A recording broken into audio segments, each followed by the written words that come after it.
मैंने बहुत रीडिंग करना शुरू किया और वहाँ पे ना मैंने रूमी की सिलेक्टेड पोएम्स कहीं रीड की। और जो रूमी है वो हमेशा बात करते हैं कि he talks about an escape, but जब भगवान और द यूनिवर्स जब उन्होंने हमें इस लाइफ में डाला है, वो एक इस वर्ल्ड को एक्सपीरियंस करने के लिए डाला है ना, तो फिर what do we need to escape from? और ये जरूरी है कि हम like meditation, it's a good tool to calm yourself or get to know yourself, but कई लोग कहते हैं कि वो हमेशा ही meditate करते रहते हैं. And do you think that that's wasting your life away and not doing anything about your life? देखो, इसको थोड़ा सा आराम से समझना पड़ेगा। अभी जो क्वेश्चन आपने पूछा है थोड़ा सा डीप है, तो अब हमको साथ साथ इस क्वेश्चन की डेप्थ में चलना पड़ेगा। Are you ready for it? Deeply समझने की कोशिश करें। देखो, नाउ वो जिस कॉन्टेक्स्ट में बोल रहे हैं ना, escape, because Rumi stands for love.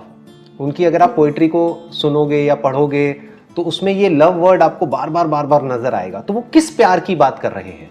Is he talking about the love at the physical level या समथिंग विच इज बियॉन्ड? और वो जो बियॉन्ड है, क्या वो एक एस्केप नहीं है? जब हम पूरे दिन काम करते हैं और थक जाते हैं, फिजिकली भी थक जाते हैं, मेंटली भी थक जाते हैं, उस वक्त हमको क्या चाहिए होता है? कुछ डिफरेंट चाहिए होता है, काम नहीं चाहिए होता। हमें काम से एस्केप करना होता है। मतलब काम की एक लिमिट है, एक टाइम होता है काम करने का। जैसे जागने का टाइम होता है, सोने का टाइम होता है। तो उस वक्त हम क्या करते हैं, जब फिजिकली बहुत थक जाते हैं, पूरे दिन थक गए हैं, तो हम सोना चाहते हैं। We want to go in a deep sleep, है ना? और वो नींद क्या है अगर एक एस्केप नहीं है तो? Escape from everything. मतलब हर कोई अपनी नींद से प्यार करता है। इसका प्रूफ ये है कि जब सुबह हमें उठना होता है तो हर कोई अपने अलार्म में स्नूज का बटन दबा देता है और कहता है 10 मिनट और, 15 मिनट और। इससे क्या प्रूव हो रहा है कि हमें सबसे ज्यादा प्यार जिंदगी में जागने से नहीं है, जागने से भी ज्यादा प्यार सोने से है। सोते वक्त ऐसा क्या होता है? कुछ भी नहीं होता है। You can call it an escape, you can call that state as कि आप खुद के पास वापस आ गए हो। नींद में आपका जो ओरिजिनल सोर्स है या जो आप एक्चुअल में हो, आप उसके सबसे पास हो, आप खुद के पास हो, आप मर्ज हो गए उस पूरे यूनिवर्स के साथ में। फिर क्या होता है, जागते ही ये मैं क्रिएट हो जाता है, जिसको बोलते हैं सेंस ऑफ सेल्फ। तो वो जो सेंस ऑफ सेल्फ है वो कुछ नहीं है, वो एक आइडेंटिटी है जो आपकी अपनी इस बॉडी से है, जिसको ईगो बोलते हैं। ईगो को लोग ये समझते हैं, ईगो का मतलब होता है कि सिर्फ I am this, I am that. नहीं, वो प्राइड है, right? Ego means I am this. इसको हिंदी में बोलते हैं अहंकार। दैट मीन्स अहम का आकार। अहम मतलब मैं, और मेरा ये आकार, मेरी ये फॉर्म है। तो जैसे ही हम अपने आप से आइडेंटिफाई कर जाते हैं इस बॉडी से, तो that is the root cause of all our problems. वहां से हमारी प्रॉब्लम्स शुरू हो जाती हैं। और क्या हो जाती है उसको समझने के लिए हमको कहीं बाहर जाने की जरूरत नहीं है। हम अपने माइंड में खुद देख सकते हैं कि हम कैसे फंसते हैं, राइट? किस किस तरह के थॉट्स हमारे अंदर आते हैं, उनमें कितने कॉन्ट्रडिक्शंस होते हैं। एक तरफ से हम कुछ करना भी चाहते हैं और नहीं भी करना चाहते। एक तरफ से एक पर्सन के साथ रहना भी चाहते हैं और उसको छोड़ना भी चाहते हैं। एक तरफ से हम खुद को पसंद भी करते हैं और नहीं भी करते हैं। There is always an opposite. कुछ करना भी चाहते हैं और डर भी लगता है। तो in other words there is a conflict, और उस कॉन्फ्लिक्ट में वी गेट स्ट्रेस्ड आउट। इसी को स्ट्रेस बोलते हैं।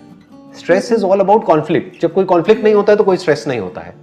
तो ये जो ईगो है, दैट इज मैं, ये, आप, वो, ये एक डिवीजन क्रिएट कर देता है आपके बीच में और मेरे बीच में, मेरे बीच में और इस यूनिवर्स के बीच में, मेरे बीच में and so called the concept of God के बीच में। एक डिवाइड ही तो आ गया ना। मैंने अपने आप को अलग कर लिया सबसे। नींद में क्या होता है, मैं सबके साथ में एक हो जाता हूं। तो जो स्पिरिचुअलिटी का असली में मतलब है, जिसकी बात रूमी कर रहे हैं, that is to escape from the self. But that is not a typical escape of an escapist कि जो जाए और जा करके सब कुछ छोड़ छाड़ के बैठ जाए। दैट इज अंदर की दुनिया में आप खुद से फ्री हो गए हो। You are free from this concept of a separate identity and then you are one with the whole. फिर आप पूरे यूनिवर्स के साथ एक हो। फिर आप जो पेड़ पौधे हैं, फ्लावर्स हैं, जो हवा चल रही है, सब कुछ हो रहा है। सोचो, सब कुछ हमारे पास होता है, हम फिर भी उसको एंजॉय क्यों नहीं कर पाते? क्योंकि हम मैं में ही घुसे रहते हैं, और ये मैं बहुत ही लिमिटेड है। Some people when they get into a relationship, they just forget the idea of themselves and they are obsessed with the other person. Right. So it's because they've lost the sense of themselves. हाँ क्योंकि उनको दूसरा वो ज्यादा अच्छा लगता है उनसे. राइट. अब वो और डेंजरस सिचुएशन है क्योंकि अब उनका जो सेंस ऑफ सेल्फ है वो आइडेंटिफाइड हो गया है किसी और के साथ में कि ये मेरा है, ये मेरी है. तो अब वो एक तरह का ऑब्सेशन बन जाता है. Right. कहने का मतलब है जो रूमी बात कर रहे हैं ना, he is talking about love. And what is love if it is not about forgetting yourself? And when it is forgetting yourself, it is forgetting the other also. मतलब जब तक तू है और मैं हूं तब तक प्यार नहीं है. हम हैं वही तो प्यार है. कि if I can connect with this universe, if I can connect with the other person, my life partner, या जो भी मेरे साथ में है, मेरे जो बच्चे हैं उनके साथ में अगर मैं ऐसे कनेक्ट हो जाऊं कि वो मैं ही हूं, राइट? तो मेरे मैं की डेफिनेशन में वो भी आ गया, वो भी आ गया, ये भी आ गया, आप भी आ गए, सब कुछ आ गया, ये पूरा यूनिवर्स आ गया. तो अब ये जो मैं है ये इन आइसोलेशन है ही नहीं, यानी मैं है ही नहीं. तो now I am away from my self but I am connected to the whole. अब मैं लिमिटेड नहीं हूं, अब मैं इन्फिनिट हूं. और इन्फिनिट को दुखी करने का कोई तरीका नहीं है और फाइनाइट को खुश करने का कोई तरीका नहीं है. Wow, इस सेंस ऑफ सेल्फ को, राइट, इस सेंस ऑफ सेल्फ को जितना भी मिल जाए कम पड़ जाता है. But if you know that you are the universe. Rumi का एक और कोट है, don't feel lonely, the universe is inside you.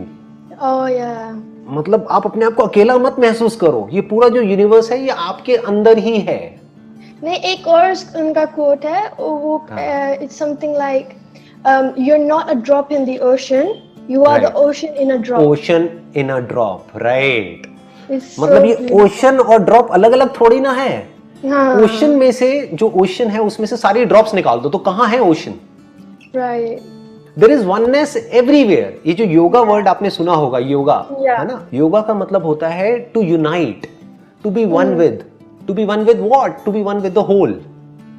मतलब there is no separate self. That is an illusion. और हम illusion में जी रहे हैं. तो वो कह रहे हैं कि illusion से बाहर निकलो, reality को देखो, जहां पर कोई separate कुछ है ही नहीं, सब कुछ interconnected है, सब कुछ interdependent है, and you are one with the whole. You are one with everything and everyone.